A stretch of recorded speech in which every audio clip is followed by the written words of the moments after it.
I was just cruising down the road with Nick, chatting about the usual teenage drama, when suddenly this old man appeared out of nowhere.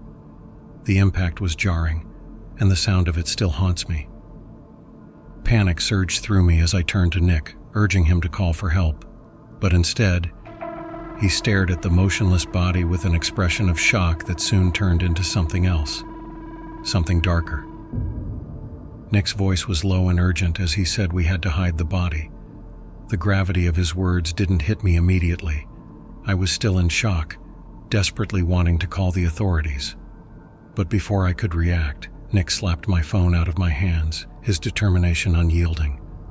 The idea of covering up what had just happened was terrifying, but I could see in his eyes that this was not up for discussion. The decision was made. We had to hide the body. We dragged the body into a nearby clearing, the grass brushing against our legs as we worked quickly in the dim light. The silence around us was overwhelming, punctuated only by our heavy breathing and the occasional croak of frogs in the distance. Nick's demeanor was grim, almost resigned, as he declared that this was a secret we'd have to keep forever. After we left the scene, a heavy silence hung between us. The gravity of what we'd done settled over me like a shroud, making every minute of the drive back feel interminable. That night, sleep eluded me, my mind replaying the events in a relentless loop. The next morning I awoke with a deep, unsettling dread. As I stumbled into the living room, I saw my mom sitting in front of the TV, her face pale and troubled. I glanced at the screen, and my heart nearly stopped. The newscaster was reporting on the discovery of a body outside a forest, a teenage boy who had been identified as Nick Fortin. I felt my legs go weak. It was impossible. Nick was supposed to be with me. We had hidden the old man's body together. I was desperate for answers.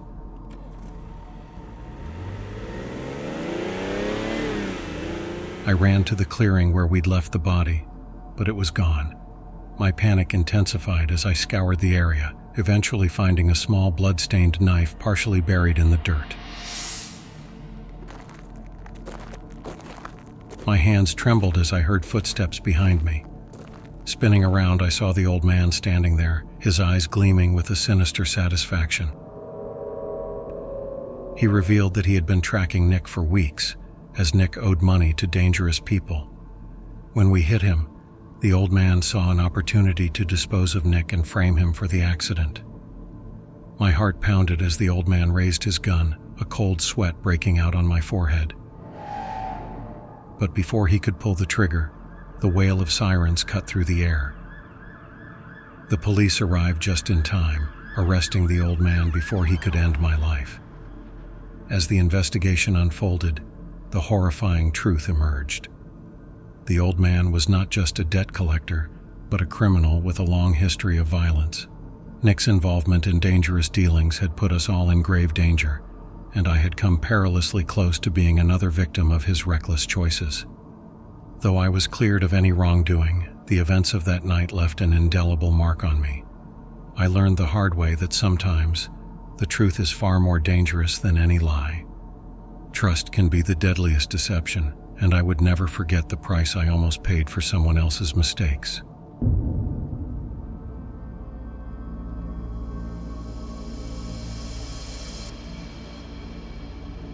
Three years ago, I was with my father in a remote village in Spain, attending a massive celebration that spanned 3 days.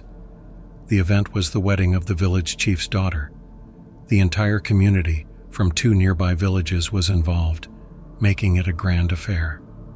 My father and I were the only outsiders, and the attention we received was overwhelming. The festivities were intense, with loud music blasting from enormous speakers and a constant stream of lively conversations in Spanish. We barely had time to rest, and our sleep consisted of a thin mattress in a crowded room filled with noisy guests. By the time the celebrations ended, we were exhausted.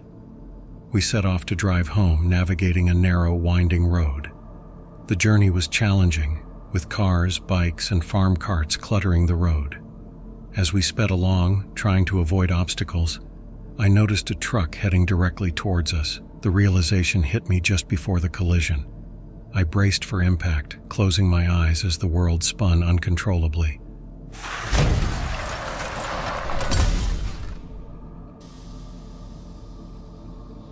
The car flipped multiple times before coming to a halt, overturned in a field. My father was unconscious beside me, and my clothes were torn. I felt a sharp pain throughout my body and was disoriented by the chaos around me. A crowd gathered, and hands reached in through the broken windows to pull me out. Confused and frightened, I tried to find my father among the commotion. My head throbbed, and my vision blurred.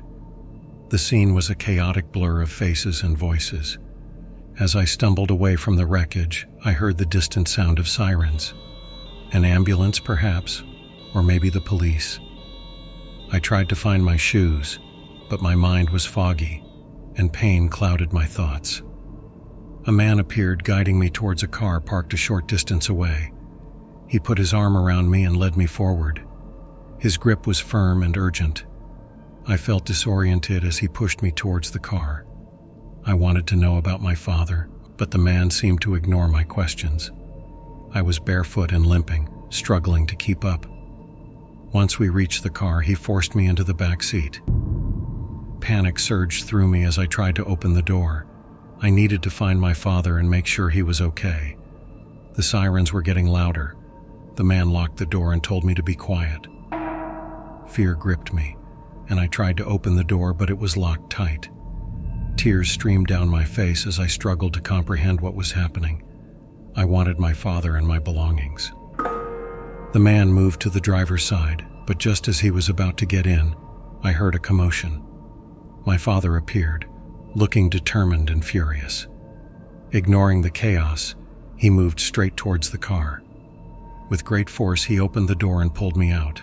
I was disoriented and barely able to stand, but he quickly checked me over and ensured I was safe.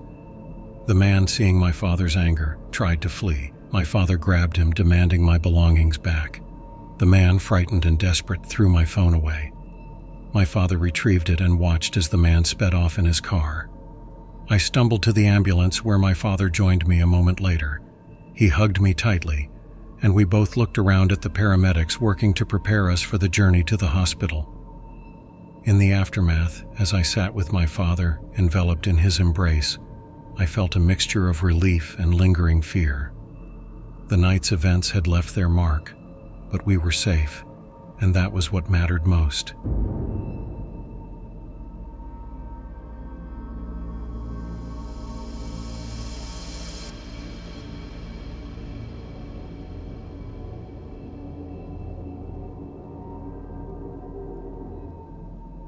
I was out on my motorcycle in this small mountain town I'd just moved to. It was a cool day, and I was cruising down Pine Street. The place was pretty quiet, just a few cars here and there. I turned onto Valley Road, which runs along the edge of town. In my mirror, I spotted this old pickup truck behind me. At first, I didn't think much of it. I moved to the right lane, getting ready to turn soon. Out of nowhere, the truck's engine roared and it zoomed past me. Then it slowed down real quick. I caught a glimpse of the driver. Couldn't see much, but they looked angry. They yelled something, but I couldn't hear what over my engine. The truck swerved in front of me, getting way too close. We were going way over the speed limit now. The truck kept hitting the brakes, forcing me to slow down. This happened over and over, and let me tell you, it was scary on a motorcycle. This went on for what felt like forever. We sped past shops and houses. I was looking for a way out, but there was a steep hill on one side and thick woods on the other. I kept hoping I'd see a cop car, but no luck. As we got to a crosswalk, things got even worse. The truck suddenly cut into my lane. I had to lean hard, my tires screeching as I swerved onto the shoulder.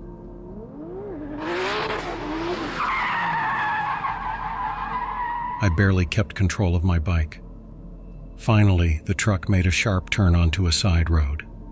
The driver waved their arm out the window, all wildlike, before disappearing. I was shaking as I kept riding. Everything looked different now, like it could be dangerous. Every vehicle seemed like a threat.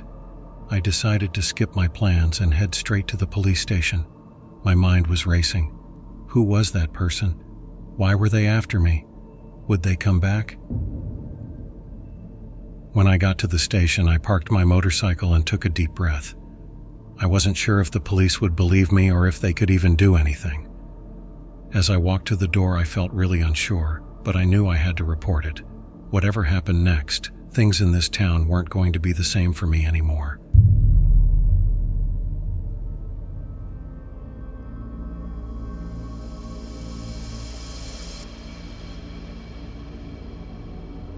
A few years back, I decided to leave Cleveland and start fresh in Minneapolis. The past year had been a nightmare. My partner had dragged me into a scam, emptying our savings. After that, I lost my job. Struggling to manage bills and find a new place, I hit rock bottom. With no other options, I took a Greyhound bus to Minneapolis. I had 2 suitcases and some unread messages on my phone. Friends offered me a couch to crash on for a few weeks while I searched for a new job and a new start. The bus ride was long and grueling. By the time we reached the final stretch, most passengers had left. Only me and an older man were left on the bus. He seemed out of place. A man in his early 60s with a gentle face, dressed in practical gear. His name was Richard. He was an environmental lawyer, passionate about reducing carbon footprints. He was enthusiastic about his work, and I could see that it meant a lot to him. Then disaster struck. About half an hour from Minneapolis, the bus suddenly lurched. A small figure, a child perhaps, darted across the road. The driver swerved to avoid hitting it, but we were thrown into a ditch. The bus tipped over and everything turned into chaos.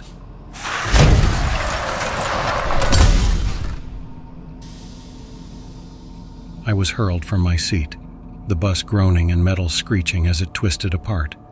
When things finally stopped moving, I scrambled out of the wreckage. My mind was spinning. The world seemed to taste of metal. We had crashed into a field, leaving a trail of flattened grass and wildflowers. The bus engines were silent, and the only sound was the fluttering of moth wings. I couldn't see Richard or the driver. I called the police, trying to steady my shaking hands. As I approached the front of the bus, I was hit by disturbing noises. A sickening squish, tearing sounds, and gnashing. Richard was sprawled out in the field, a trail of blood leading from him. He was hunched over the driver, tearing chunks from the side of his head. It was grotesque, a scene straight out of a horror movie. I could barely speak. My voice came out in a strangled whisper as I described what I saw. Richard's eyes were calm, unbothered. There was no panic, no remorse, just a detached, almost satisfied expression as he continued his grisly feast. In shock, I stood frozen, unable to tear my eyes away. The police arrived but didn't need to draw their weapons. Richard offered no resistance, almost as if he was resigned to his fate. He looked disappointed to have his meal interrupted, like a child whose favorite toy was taken away. In my dazed state, I left one of my bags behind. I took the one closest to me and fled to a nearby motel. That night, I lay awake, staring at the ceiling, trying to make sense of what I had just witnessed. My cries turned to screams, echoing in the cheap motel room as I struggled with the horror. Weeks passed. I settled into a new apartment and found a new job. Everything felt different, as if I were living in a distorted reality. Simple things, like eating a bagel. My thoughts kept circling back to Richard's unfeeling eyes and the sound of tearing flesh. I couldn't stop thinking about how badly I had misjudged people, how I hadn't seen through my ex's scam, how I'd ignored signs at work, and now this, how I hadn't recognized Richard's true nature. How could I have missed something so monstrous? I was called as a witness in Richard's trial. I hoped it would bring closure, but it only deepened the mystery. Richard appeared as an ordinary man in court, his demeanor unchanged. The psychologist's assessment revealed a chilling truth. Richard believed he had lived in a different world, one of constant hunger and pain. His actions were the result of a twisted reality where survival was the only thing that mattered. Richard's family painted a different picture, a devoted father and husband, celebrated for his years of marriage. They couldn't reconcile this with the man who had become a monster. They insisted something had happened on that bus, something beyond understanding. I agreed. Something had shifted. The media reports were vague, avoiding specifics. It was as if no one wanted to confront the reality of what had happened. Was it mental illness or something darker? I couldn't escape the feeling that something had gone terribly wrong. Strange messages began to appear on my phone, unknown contacts, cryptic requests, and unfamiliar bank accounts. The more I read, the more unsettled I became. Had I become entangled in something sinister? I remembered my second bag. I hadn't opened it since that night. When I finally did, I was horrified to find it filled with syringes, vials, plastic sheets, duct tape, and knives. No clothes, no personal items, just disturbing tools. As I looked into the bathroom mirror, the reflection staring back at me seemed unfamiliar. A smirk crept across my face, one that didn't belong to me. And then, it blinked. The police had no record of the second bag. All my contacts were unreachable. Numbers were disconnected, and familiar faces had vanished from social media. In my bag, I found a wallet filled with fake IDs and large sums of cash, with unfamiliar faces on the bills. The mirror's reflection grew more unsettling. It mimicked my movements, but sometimes its expression changed in ways I couldn't explain. I avoided mirrors, but I sometimes felt a presence, a touch that wasn't mine. One night, after a power outage, I heard a whisper from the dark. It was my own voice, distorted and hollow, calling out for something unknown. The fear was palpable, and I couldn't escape the feeling that something was lurking just out of sight. I decided to retrace my steps. I rented a car and drove down roads that seemed both familiar and strange.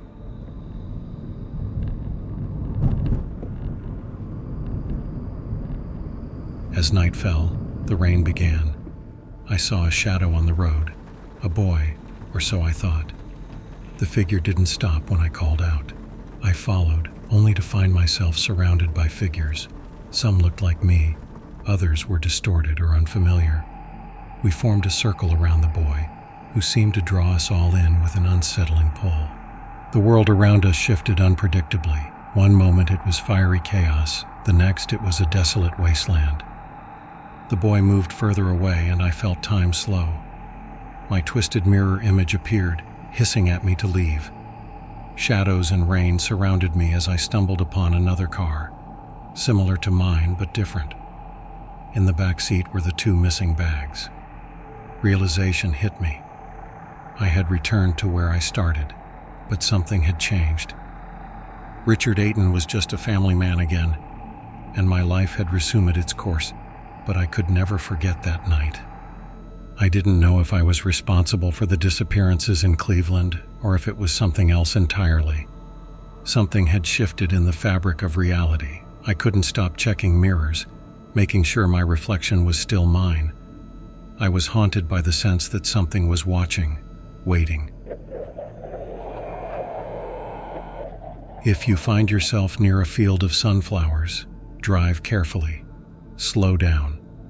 And if you find yourself entangled in something you can't explain, be cautious. Keep track of your surroundings and your own reflection. And remember, know your place.